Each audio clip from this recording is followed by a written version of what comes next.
নমস্কার বন্ধুরা, অ্যাস্ট্রোলজার প্রিয়াঙ্কা চ্যানেলে সবাইকে স্বাগত জানিয়ে আমি প্রিয়াঙ্কা শুরু করতে চলেছি আজকের আলোচনা। আজকে আলোচনা করব কর্কট রাশিকে নিয়ে।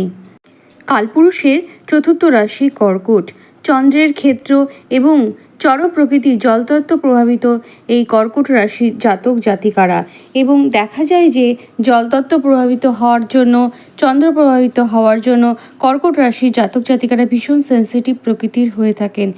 সাধারণত যে কোনো গ্রহের গোচর কর্কট রাশির ওপর কিন্তু গভীর প্রভাব ফেলে। তো জুলাই মাসেও বেশ কিছু গ্রহের পরিবর্তন হবে অবস্থান, এবং তার সাথে সাথে কিছু গ্রহ বক্রিয় হবে। তো এই সামগ্রিকভাবে কর্কট রাশিকে কিভাবে প্রভাবিত করবে গ্রহগুলো, সে বিষয়ে আজকের আলোচনা। তো কর্কট রাশির ক্ষেত্রে প্রথমেই যে কথাটি বলে রাখবো সেটি হলো, কর্কট রাশির ঠিক নবম ভাবেই অবস্থান করছেন রাহু, এবং রাহুর একটা যে দৃষ্টি সেটা কিন্তু কর্কটের ওপর রয়েছে, এবং কর্কট রাশির অষ্টমী অবস্থান করছেন শনিদেব। ফলে কর্কট রাশির কিন্তু ঢাইয়া চলছে। তো এই দুটি গ্রহ কিভাবে পরিবর্তন করবে কর্কট রাশির জীবনকে, সেই বিষয়ে প্রথমে আলোচনা করি।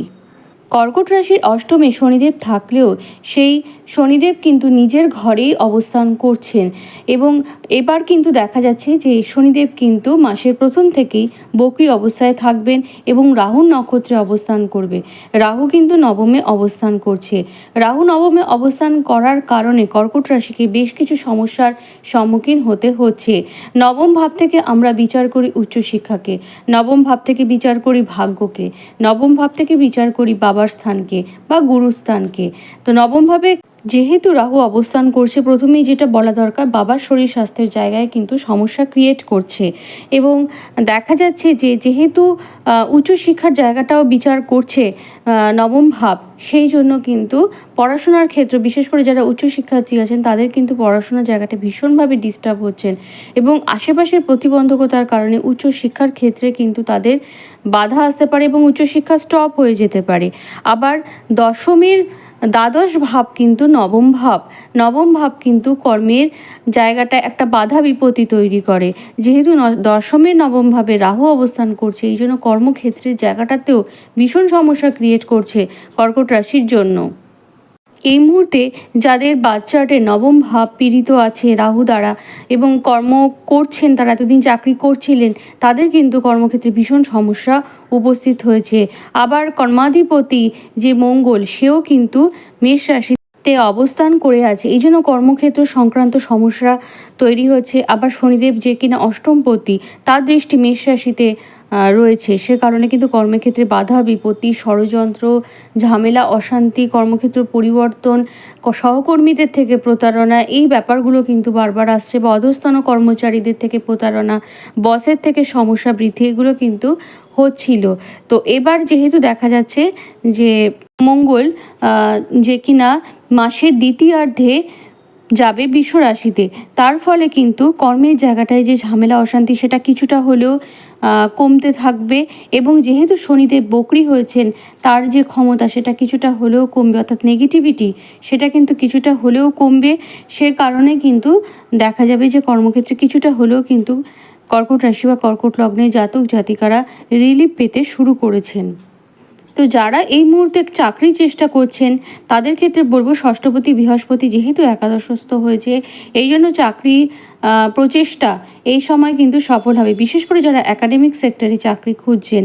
তবে যেহেতু রাশির ওপরে রাহুর একটা প্রভাব রয়েছে, এই জন্য কিন্তু আপনাদের মন মেজাজ বিশেষ ভালো থাকবে না, শরীর স্বাস্থ্যের জায়গাটা থেকেও সমস্যা ক্রিয়েট হবে, সবসময় ডিপ্রেশন, ফ্রাস্ট্রেশন, নিজের মন মতো কিছু না হওয়া, এই ব্যাপারগুলো কিন্তু আপনাদের মনের মধ্যে সবসময় তাড়া করে বেড়াবে, সেই কারণে কিন্তু একটু সমস্যা হবে। এবং যেহেতু দেখা যাচ্ছে যে কেতু সে কিনা তৃতীয় ভাবে অবস্থান করবে, আপনাদের উৎসাহ উদ্দীপনা সেই জায়গাটাতেও কিন্তু ঘাটতি আসবে।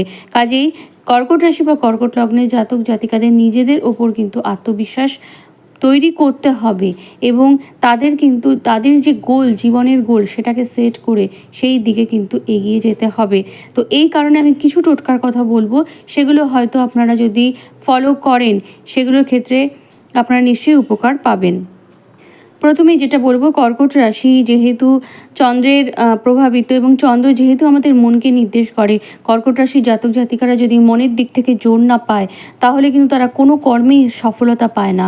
তো চন্দ্রকে যেহেতু অশুভ প্রভাব মুক্ত করতে হবে, সেই জন্য প্রথমেই যেটি করতে হবে সেটি হলো প্রত্যেক সোমবার আপনারা অবশ্যই শিবলিঙ্গে গঙ্গার জল মিশ্রিত কাঁচা দুধ দান করুন এবং তার সাথে কিন্তু নিখুঁত বেলপাতা 21টা প্রদান করবেন। এটি প্রত্যেক সোমবার করবেন। তাছাড়াও প্রত্যেক দিনই শিবলিঙ্গে জল ঢালবেন, তাকে বেলপাতা অর্পণ করার চেষ্টা করবেন।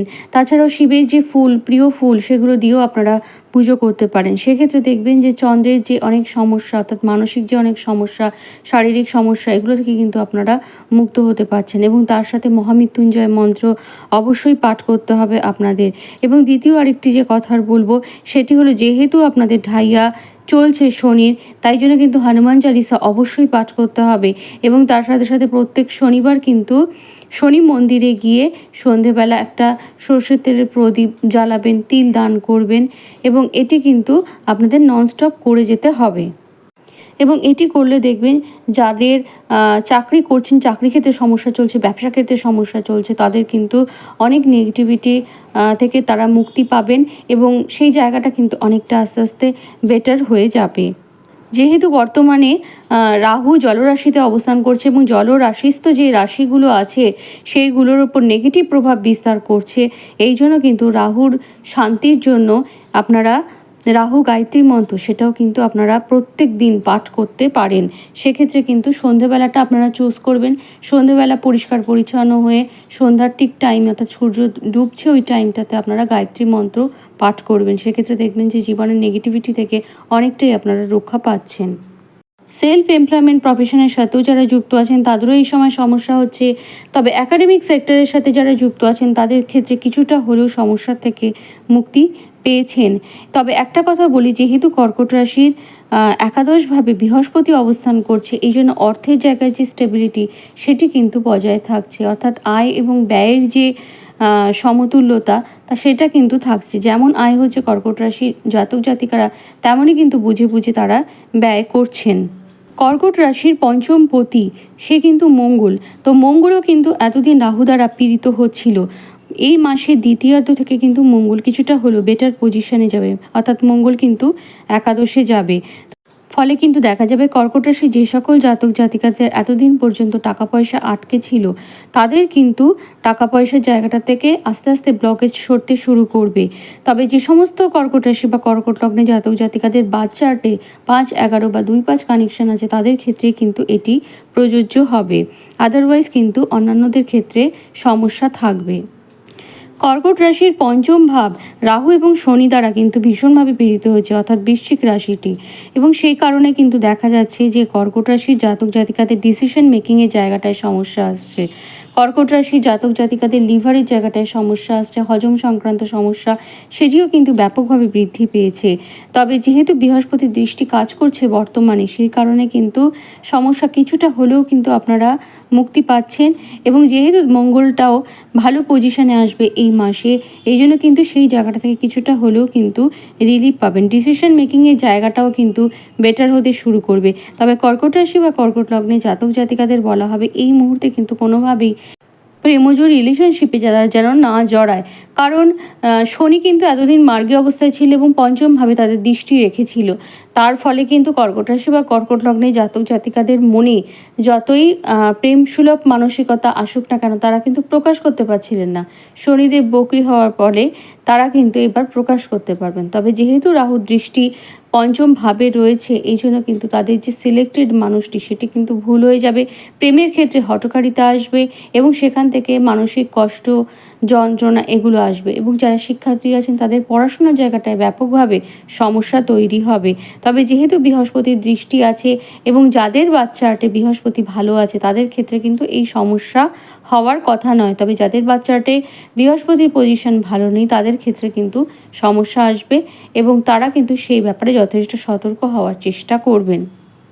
যাদের বাচ্চাটি বৃহস্পতি পজিশন ভালো আছে এবং পঞ্চম ভাব নবম ভাব বৃহস্পতি দ্বারা প্রভাবিত হয়েছে, তাদের কিন্তু শিক্ষার জায়গাটায় সমস্যা আসবে না।